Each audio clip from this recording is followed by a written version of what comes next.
আসছে।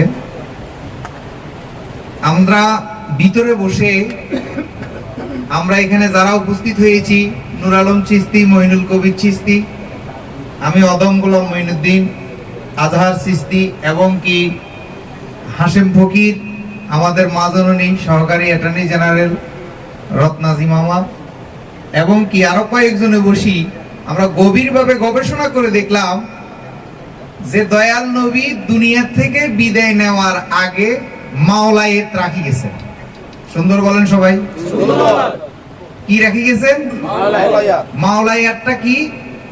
এই মাওলায়াতের দায়িত্বটা কি? স্বয়ং খোদার রবের যত সৃষ্টি আছে সকল কিছুর দায়িত্বটা বার দিয়ে গেছেন কাকে? মাওলা আলীকে। কাকে দিয়ে গেছেন? তাহলে এখন খেলাফত দিছে কে? প্রশ্ন আসে না? আমাদের এই দেশে এই মাওলায়াত সম্পর্কে আমরা কেউ ধারণাই করি না, শুধু খেলাফত লইয়া। আর সবচেয়ে আশ্চর্যের বিষয় হলো আমাদের কিছু আওলাদ ফিরো খেলাফত লইয়া ব্যস্ত আছে। এই খেলাফতের প্রচলন করছে এই রাসূলকে না মেনে। তারা যে যাইয়া ওই যে একটা মিটিং করছে, যে কারে বনু সাকিবে গিয়ে যে মিটিং করছে, মিটিং করে যে বয়োজ্যেষ্ঠ বৃদ্ধ লোককে যে খেলাফত দিছে ওমর, ওসমান, এরা মিল্লা কয়েকজনে মিলি আবু বক্করকে। এখন আমরা কি দয়াল নবী যাকে মাওলায়াত দিয়েছেন তাকে মানবো না এই নবীকে, নবীর কথা না মেনে যারা এই বনু সাকিবে গিয়ে মিটিং করে নবীর লাশ দুনিয়াতে রেখে নবীর লাশকে দাফন কাফন না করে 3 দিন পর্যন্ত নবীর লাশ মুবারক দুনিয়াতে রেখে দিছে। শুধু ওরা কারে খেলাফত দিবে? ভোটে নির্বাচন, বনু সাকিবে গিয়ে তারা নির্বাচন করছে, ভোট করছে, মিটিং করছে, 3 দিন করে তারা সিদ্ধান্ত নিয়ে একজনকে খেলাফত দিছে। কি দিছে? কারা সিদ্ধান্ত নিয়া?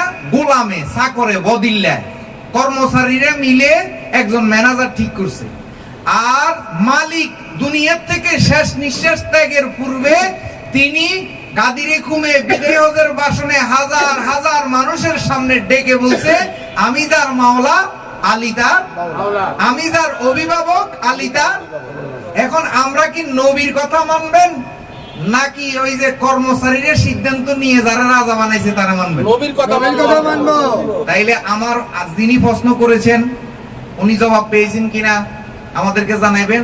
তবে আপনারা যদি এই সম্পর্কে আরো দলিল পেতে চান ইনশাআল্লাহ আমরা দিতে পারবো। তবে 100% নবী যাকে মাওলা বলে গেছে তিনিই মাওলা। নবী যাকে দিয়ে গেছেন আমরা তিনাকে মানি, তিনাকেই মানবো, তিনাকে ভালোবাসবো। আর বলে তাদেরকে মানেন না, আবু বকর, ওমর, ওসমান, তাদের ভালো গুণ যেগুলো আছে আমরা এগুলা মানি, তাদের ভালো গুণ যেগুলো আছে।